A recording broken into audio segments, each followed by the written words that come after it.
कहता है कि हमको अपने दास बना लो, लेकिन यहाँ गुरु किसी को दास नहीं बनाता, यहाँ गुरु आप समान बनाता है। ये जो है भक्त अपनी अरदास करता है इसी ढंग से, और करने भी चाहिए, लेकिन गुरु यहाँ पर किसी को नहीं कहता कि तुम मेरे दास हो।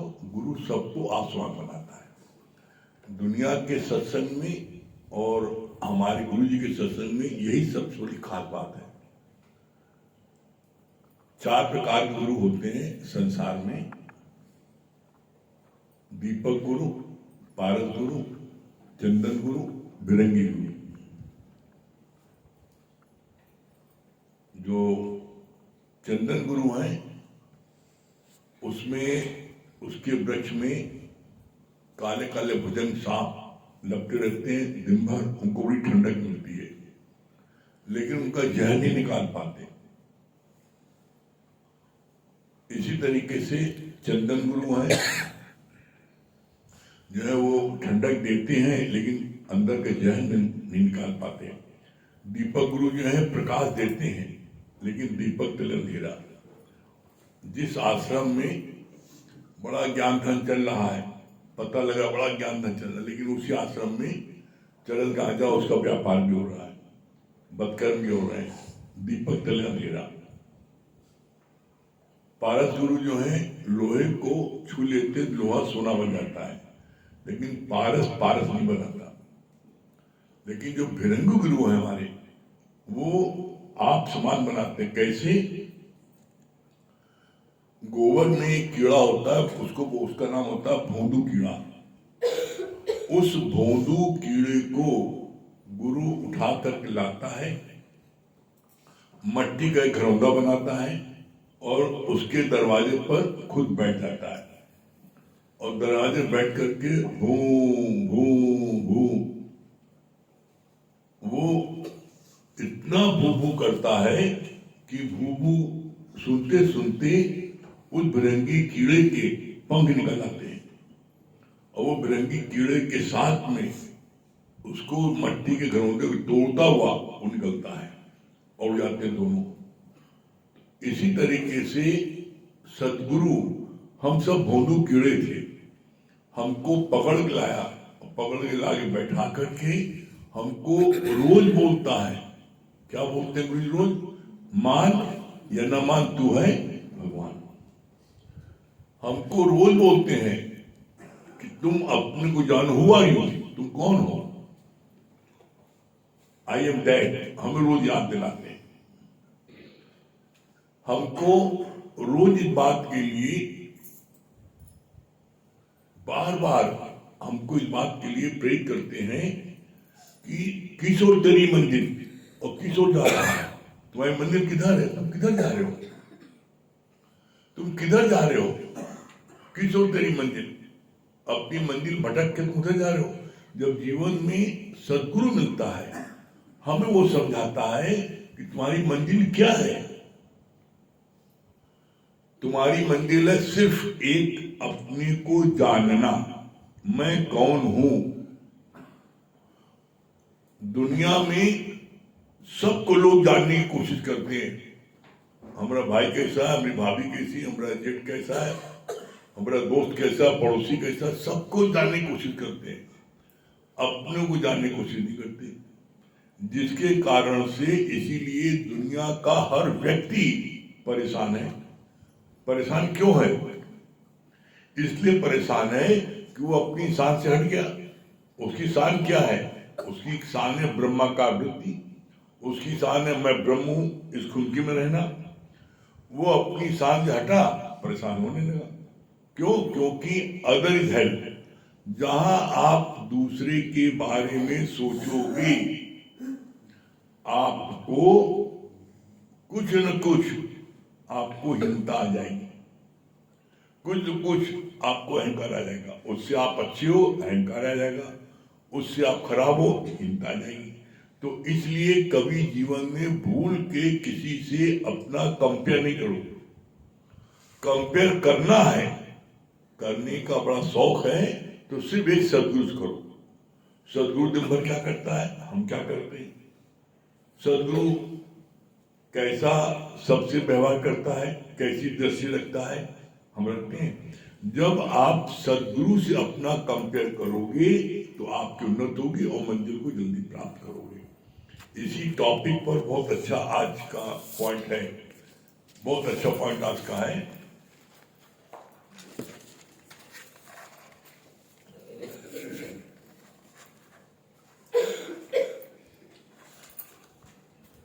कल पढ़ा गया था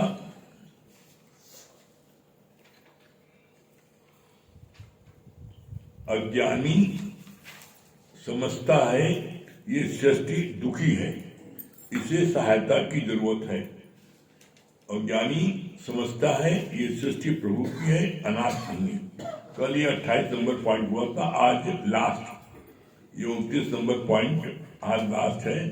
ये जो आपको दादा भगवान की डायरी में से ये वचन मिल रहे हैं, ये आपको ये 29 पॉइंट इसमें नीलू जी ने बहुत मेहनत की थी, मंगल भैया ने बहुत मेहनत की थी और बड़े बड़े इसमें से पॉइंट्स निकाल करके दिए थे। आग्रह था कि इस पॉइंट्स को चलाइए, तो इसमें बहुत मेहनत की और लिख करके दिया। आज अंतिम पॉइंट है 29 नंबर पॉइंट, बहुत इंपॉर्टेंट पॉइंट है। अज्ञानी बाहर का बंधन मानता है। अज्ञान क्या है? बाहर का बंधन। तो अज्ञानी बाहर का बंधन मानता है। कैसा बंधन मानता है? हर कर्म में आप देख लो अपने बंधन मानते हो। हमें पति को खाना देना है गरम गरम, सत्संग नहीं आ सकते।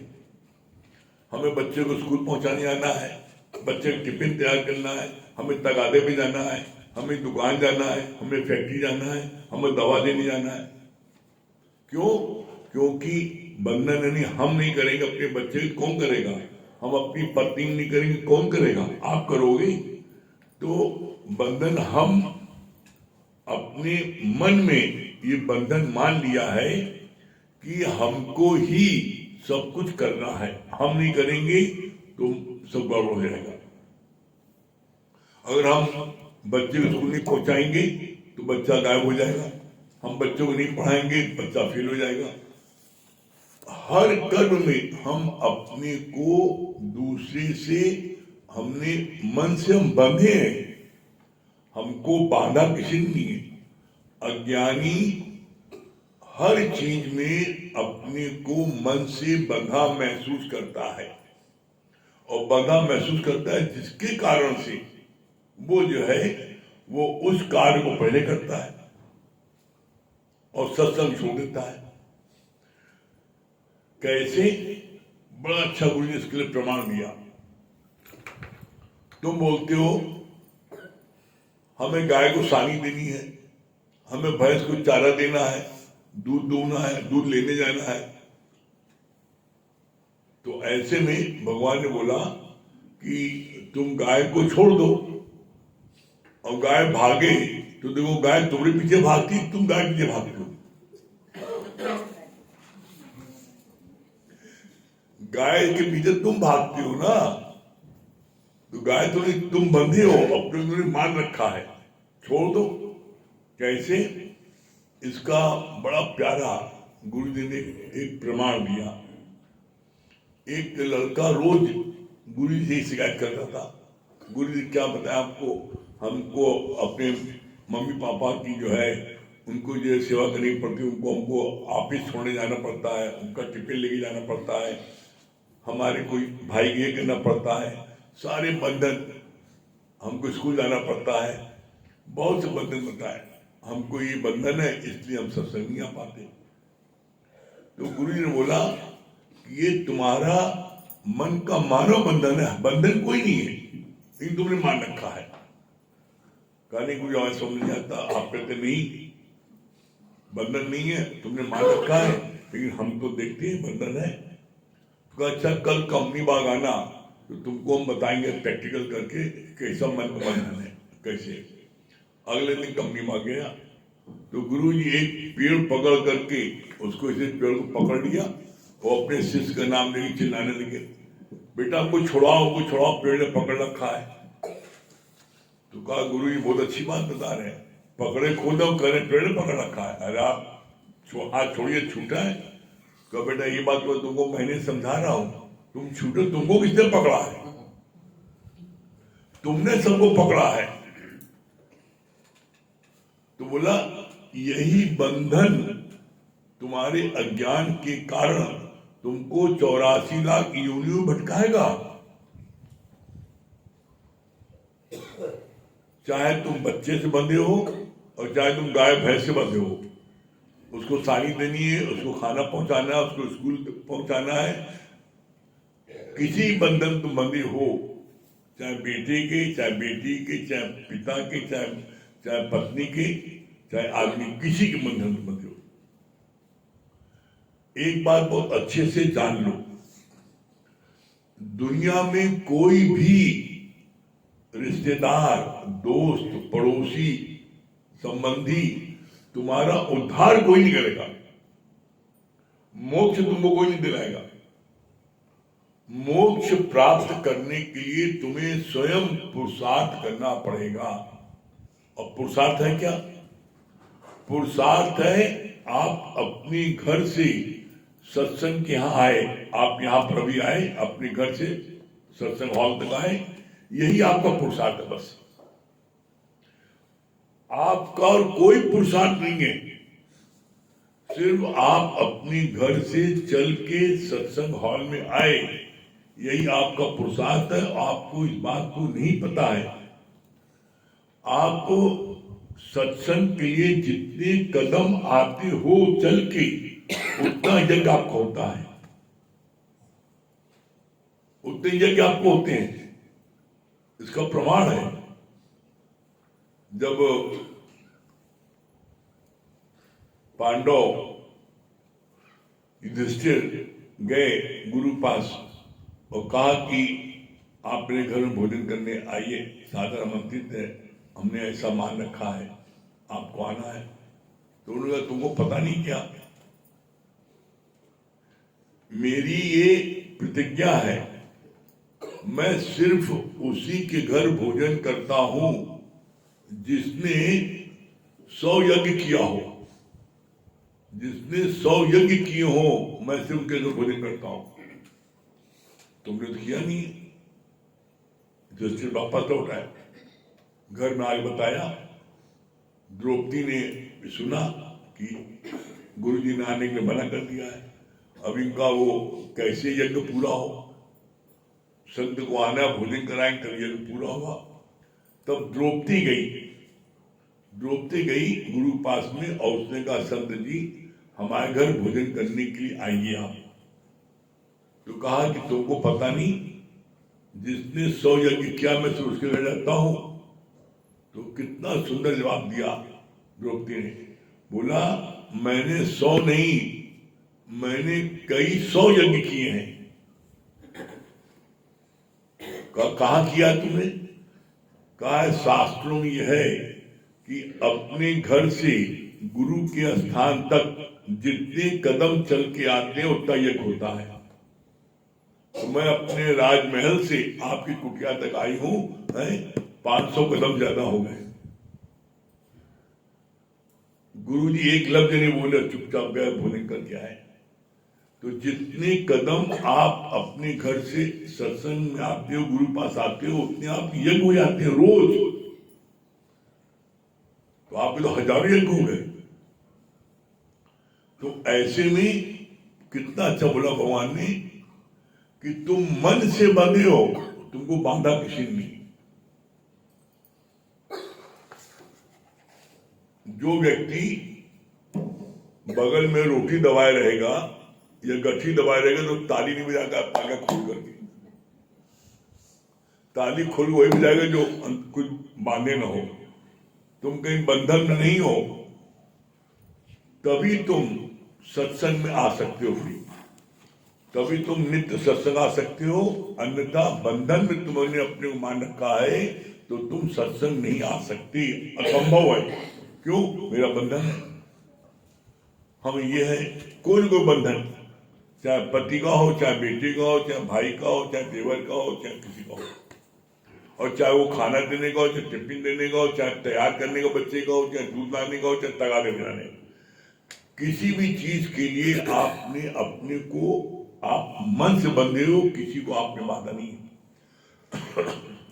इसके लिए गुरु जी ने बहुत अच्छी बात जिक्र किया, बड़ा अच्छा जिक्र किया। क्या जिक्र किया? बहुत अच्छा बोला, बहुत अच्छा जिक्र किया। बोला कि आप अपने मन में सिर्फ एक चीज ठान लो कि कुछ भी हो जाएगा, हम सत्संग नित्य लेंगे। इसके लिए हमें कुछ भी करना पड़े, कुर्बानी देना पड़े, कुर्बानी देंगे। तो आप दुनिया में किसी को ताकत नहीं है, भगवान की ताकत नहीं है कि वो आपको रोक सके। आपका मन आपको रोकता है। मन क्यों रोकता है? क्योंकि मन जो है वो गुरु का दुश्मन है, और गुरु मन का दुश्मन है।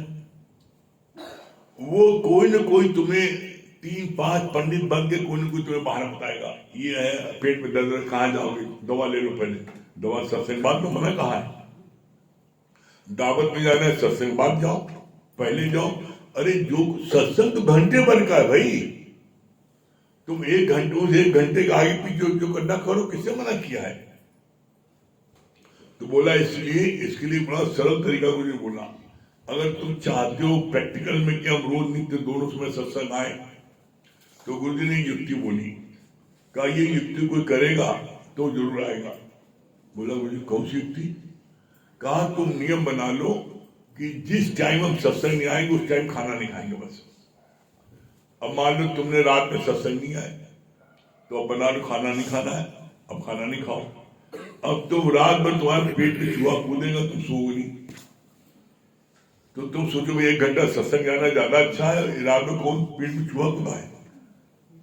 और आज जब चूहा कूदा काम तुम अगले दिन काम नहीं कर सकते, नींद नहीं आएगी।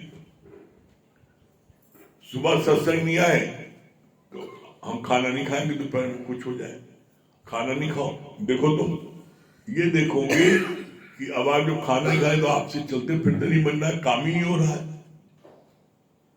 जैसे आप बिना खाना खाए कार्य नहीं कर पाते, जैसे आप बिना खाना खाए नींद नहीं आ पाती, उसी तरीके से मन की खुराक है, बिना सत्संग लिए मन आपका अशांत रहेगा।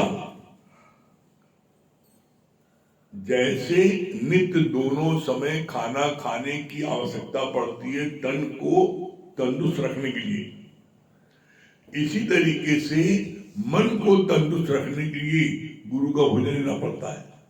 सिंपल सी बात है। और अगर नहीं है, नहीं लिया, तो दिन में खाओ, देखो सब ठीक हो जाएगा, अपने आप अगले दिन खाओगे। तो इसमें बोला कितनी अच्छी बात, अज्ञानी बाहर का बंधन मानता है और ज्ञानी जानता बंधन मन का है। बंधन बाहर के नहीं, बंधन मन का है। ज्ञानी जानता है कि मन का बंधन है। जब मन का बंधन है तो वो जो है उससे फंसता नहीं ना।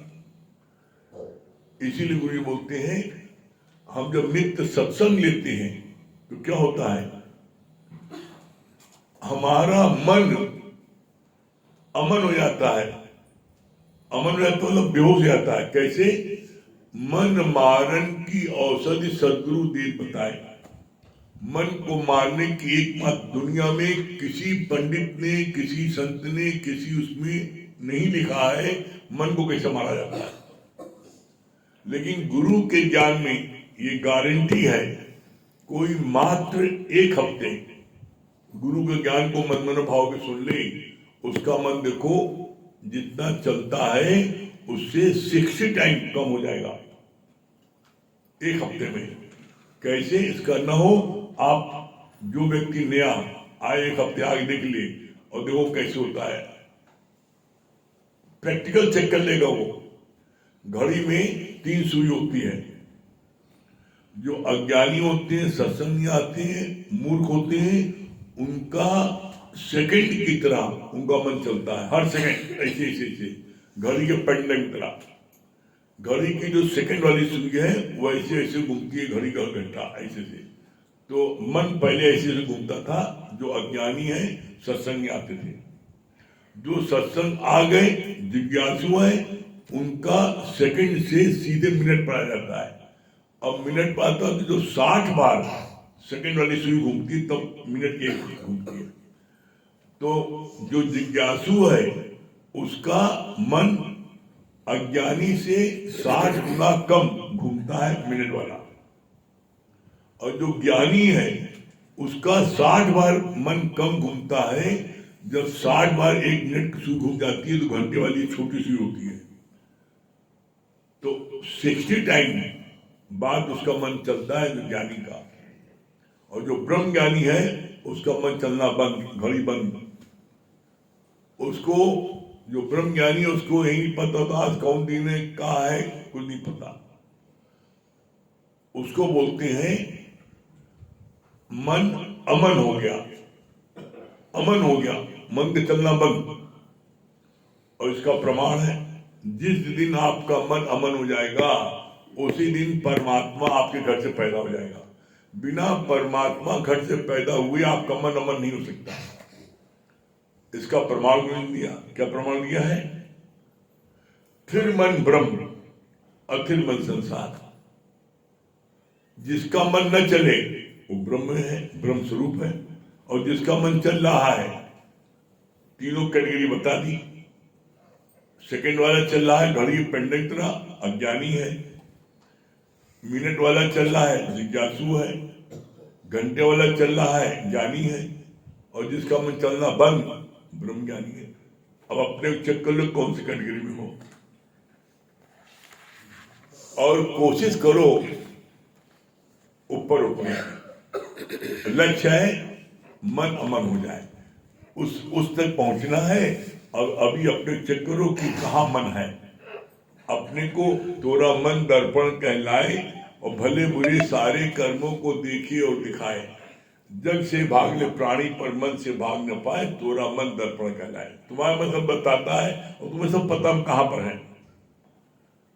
गुरु किसी को नहीं कहता तुम यहाँ खड़े हो।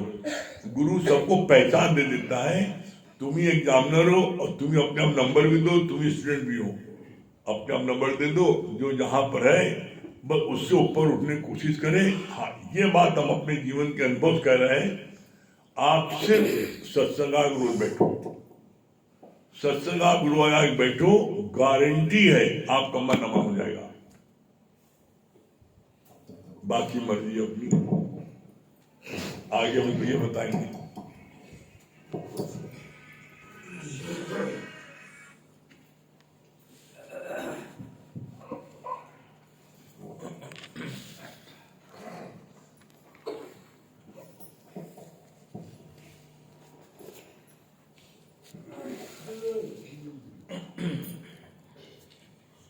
सभी प्रेमियों भाइयों, देखिए सेकंड्स वाली सुई की जिससे बात चल रही थी, तो आप ये सोचिए कि किसी बहुत गंभीर बीमारी से आप पीड़ित हो और बड़ी मुश्किल से कोई टॉप के डॉक्टर का आपको अपॉइंटमेंट मिल गया और उस डॉक्टर ने देख भी लिया। अब उस बीमारी से निजात कब पाओगे? जब डॉक्टर की दवा खाओगे और उसके द्वारा बताए हुए परहेज में चलते जाओ। दवा तो खा लिया लेकिन परहेज नहीं किया, ठीक हो पाओगे? कोई फायदा नहीं होगा। इधर दवा खा रहे हैं उधर चाट खा रहे हैं, इधर दवा खा रहे उधर तीखा खा रहे हैं, इधर दवा खा रहे उधर चटनी खा रहे हैं। आप देखो, यही तो होता है। इसी तरह गुरु जी क्या कहते हैं, गुरु की वाणी सर मथे नाला उठे कहोते। यहाँ आए, ज्ञान सुना, बहुत मानसिक शांति मिली, गुरु जी मजा आ गया, आज तो निश्चय पक्का हो गया। बाहर निकले भर भर के लाओ।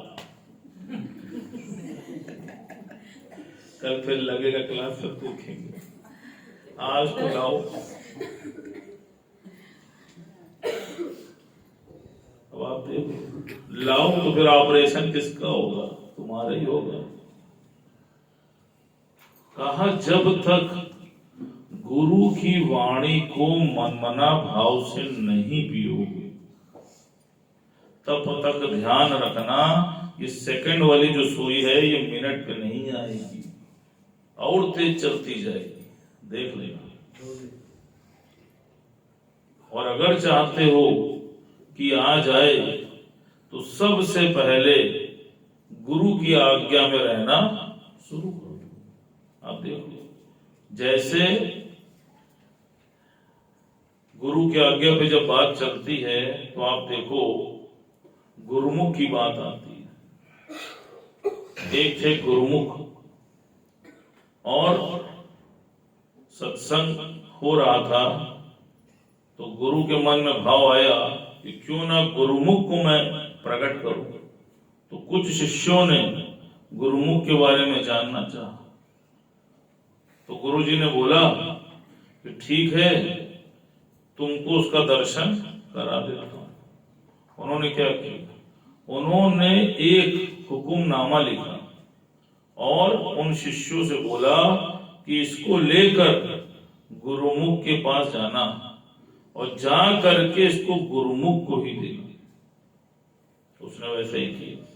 जब उसने गुरुमुख ने वो हुक्मनामा पढ़ा तो उसमें लिखा था गुरुजी ने कि इस सिख को लंगर वास्ते 500 रुपया दे दे, जबकि उस गुरुमुख के पास 5 पैसे भी नहीं थे। और उस पत्र को देख के वो नाचने लगा। तो जो सिख था वो बड़ा हैरान हुआ।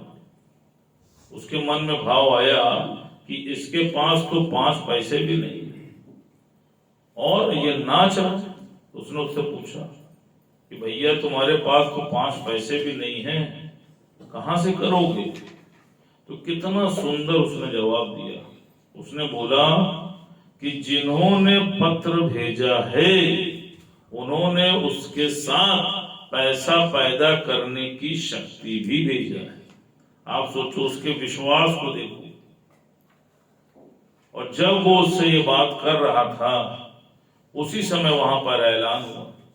बोला, कहा कि मस्कीनिया से एक पहलवान आया है और जो कोई भी व्यक्ति उस मस्कीनिया पहलवान को हरा देगा उसको 1000 रुपया इनाम स्वरूप दिया जाएगा और साथ ही अगर हार भी जाता है तो 500 रुपया भी इनाम स्वरूप दिया जाएगा। अब वो फिर लगा नाचना। कहा देखा 500 मिलना तो तय है। अब आप देखो, अब उधर बहुत से पहलवान कई देशों से आए थे, लेकिन मस्कीनिया के बारे में ये चर्चित था कि जो कोई भी व्यक्ति उससे रिंग में लड़ने के लिए उतरता था वो उसको जीवित नहीं छोड़ता था। अब कोई भी पहलवान उससे लड़ने को ना तैयार हो। और उधर गुरुमुख वो तो ठान के बैठा था। उधर गुरुमुख उस मस्कीनिया पहलवान को चुनौती दे रहा था, आओ लड़ो। तो जो वहां का बादशाह था उसने गुरुमुख को देखा और जो गुरुमुख था वो बहुत बूढ़ा सा, कमजोर सा, दुबला पतला सा। बादशाह भी हैरान कि ये कौन है। और जब मस्कीनिया ने उसको देखा तो वो भी हैरान, क्या रे। तो मस्कीनिया पहलवान उसके पास गया और उससे बोला, पगला गए होगा, जीवन से उकता गए हो? कहा नहीं। बोला क्यों आए हो? उसने वो सारा वृतांत बता दिया और बोला, कहा भैया मैं तुमको मारने नहीं आया हूं, मैं तो मरने आया हूं। गुरु की आज्ञा को चरितार्थ करने आया हूं। और उसकी ये बात सुन करके मस्कीनिया की बुद्धि पलट गया और वो उससे हार गया। अब आप देखो, इसमें जो सबसे इंपॉर्टेंट है वो दो चीजें। उसकी परीक्षा एक नहीं दो बार हुई। पहली बार उसकी परीक्षा तब हुई जब वो पर्ची लेके उसके पास आया, जिसमें गुरु ने लिखा था कि 500 रुपये लंगर वास्ते इसको दे देना। अब आप देखो, उसका विश्वास टूटा हुआ नहीं था, उसका गुरु के प्रति अंधी श्रद्धा, अटूट विश्वास और अथाह प्रेम था। तभी उसने थॉट दिया अपने मन को कि जिन्होंने पत्र भिजवाया है उन्होंने पैसा कमाने की शक्ति भी साथ में भिजवाया। अपने अंदर झांक के देखो, गुरु किसी से कभी कोई कार्य बोल देता है कि जाओ वहां पर उदारता दिखाओ, मन में देखो ये थॉट आता है। पहला थॉट आता है हम ही का, गुरु को परिस्थिति नहीं पता का ओका देखो धरना सेठ हम ही दिखे रहे।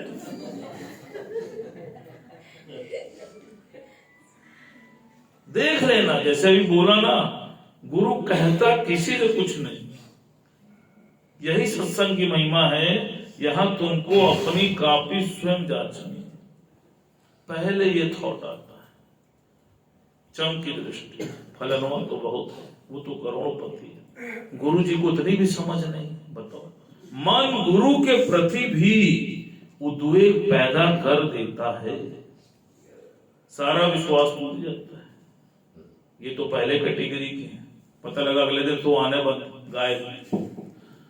अब आप देखो दूसरे, किसी को विश्वास है भी कि चलो ठीक है गुरु ने कहा है तो करना है, वो बढ़ तो गया, लेकिन जब रिंग में कूद गया और मस्कीनिया जैसे पहलवान को देखा तब ढीला पड़ गया। अरे बाप, ये तो हमसे नहीं होता। आप देखो, जीता कौन?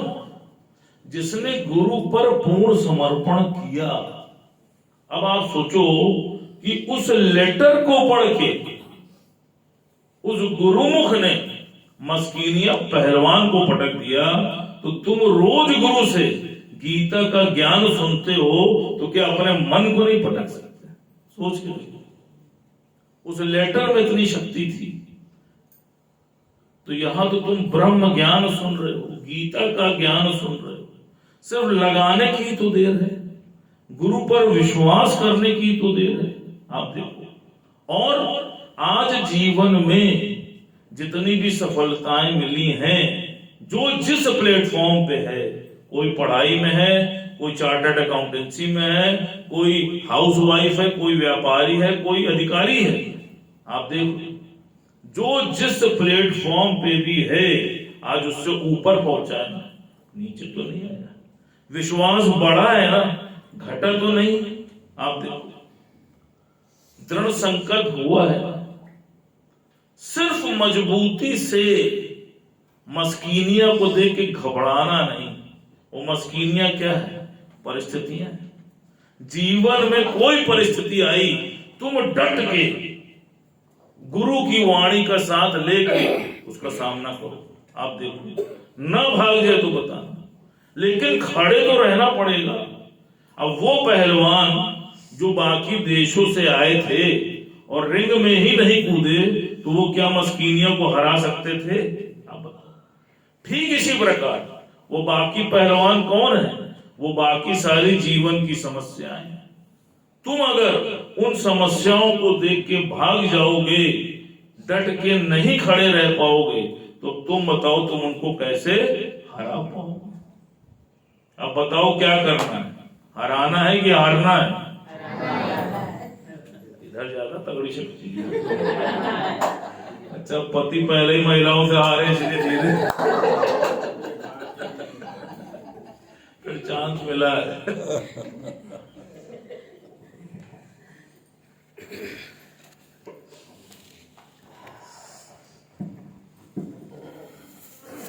सभी प्रेमियों को हरिओम राम। देखिए, आज देने वाले ने हम सबको बहुत कुछ दिया है। अगर हम लोग देने वाली लिस्ट बनाएंगे तो लेने वाली लिस्ट ऑटोमेटिक छोटी हो जाएगी। तो ये नूरानी नजर हमको किसने दिया? आज गुरु ने हमको दी है। तो गुरु जी के आज लाख लाख शुक्राने हैं कि उन्होंने हमको ये नजर दी देखने की, वरना हम लोगों के पास तो ये नजर पहले थी ही नहीं। आइए हम सब मिलके गुरु जी के शुक्राने अदा करते हैं। हर पल उन्हीं का ही नाम है। मुझे तूने सतगुरु सब कुछ दिया है, मुझे तूने सतगुरु सब कुछ दिया है। तेरा शुक्रिया है, तेरा शुक्रिया है। मुझे तूने सतगुरु सब कुछ दिया है। तेरा शुक्रिया है, तेरा शुक्रिया है। जो भी दिया है अच्छा दिया है। तेरा शुक्रिया है, तेरा शुक्रिया है। न मिलती अगर मुझको यह दानते, दुनिया में क्या थी और मेरी। अगर न मिलती मुझको यह दानते, दुनिया में क्या थी और मेरी। तुम्हीं ने तुझी के काबिल किया है। तुम्हीं ने तुझी के काबिल किया है। तेरा शुक्रिया है, तेरा शुक्रिया है।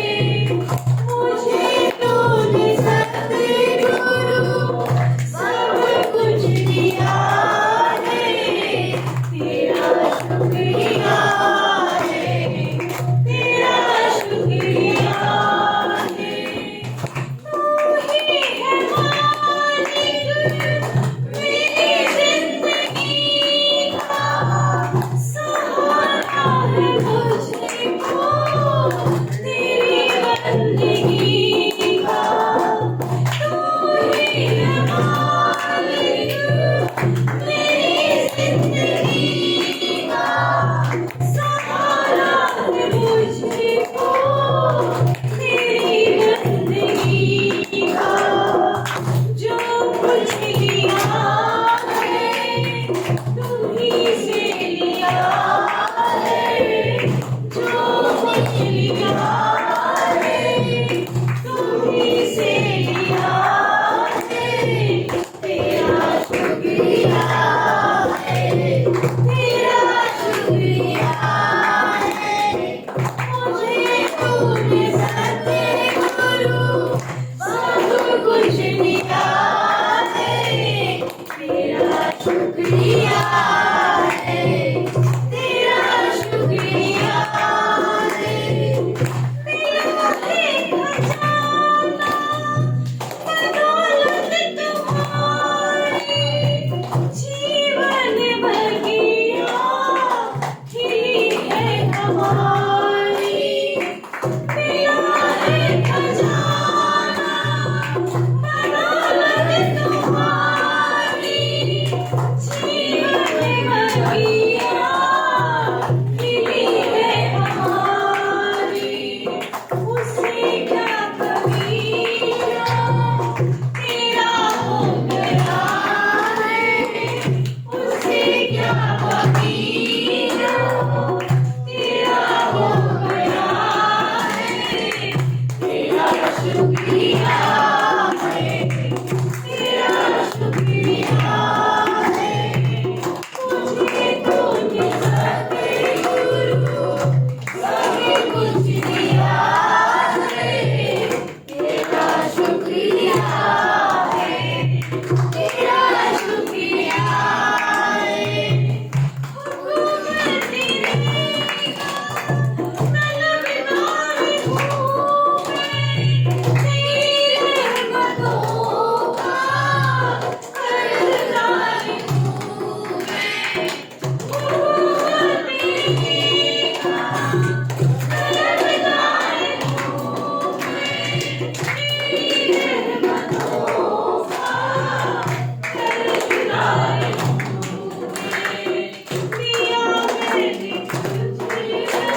क्या बोली संगीता रानी?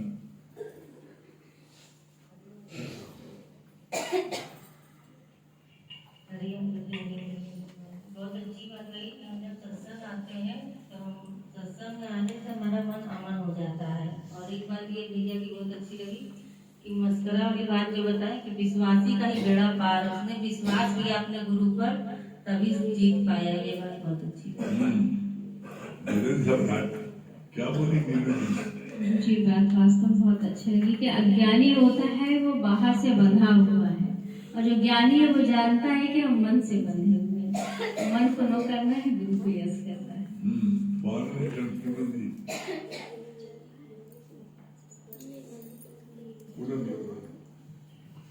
हरिओम गुरु जी, हौसले बुलंद रखने चाहिए, मैदान में कूद पड़ना चाहिए। कुछ भी हो देखा जाएगा। चाहे मस्कीनी हो चाहे मलेशिया।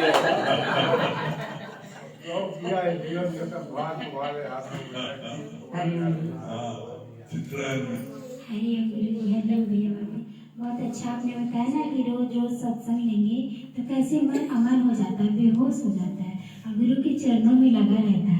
भैया की बात बहुत अच्छी लगी कि उसने मस्किनिया पहलवान को पटक दिया, तो क्या हम अपने मन को नहीं पटक सकते?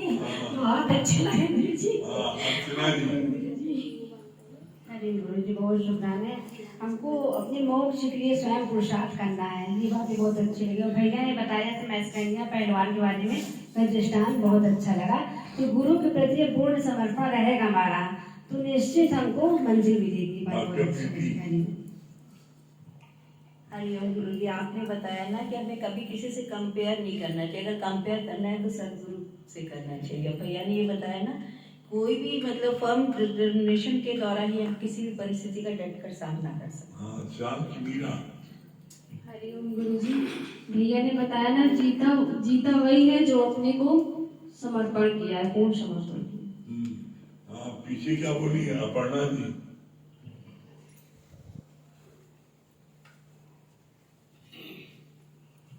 हरिओम गुरु जी, सही बात है। हम लोग किसी चीज से बंधे नहीं, हम लोग मन से बंधे हैं। जैसे बगल में अगर रोटी दबी हो और ताली नहीं बजा सकते, उसी प्रकार जब तक हम अपना पुरुषार्थ नहीं करेंगे तो कुछ भी नहीं कर सकेंगे। गुरु जी एक भजन तैयार करें, गा सकते? जगत की रंग क्या देखूं, तेरा दीदार काफी है। जगत के रंग क्या देखूं, तेरा दीदार काफी है। क्यों भटकूं गैरों के दर पे, क्यों भटकूं गैरों के दर पे, तेरा दरबार काफी के रंग क्या देखूं, तेरा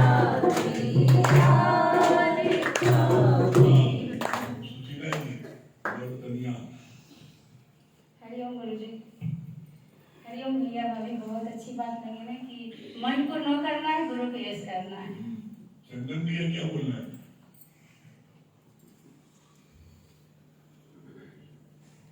हरिओम गुरु जी, पूरा विश्वास रखना है जैसे एक के सिक्के की तरह। वाह, बहुत बहुत। आप पीछे सौ भैया। पूर्ण समर्पण रखना, तभी ज्ञान लगेगा। आनंद भैया क्या बता रहे हैं?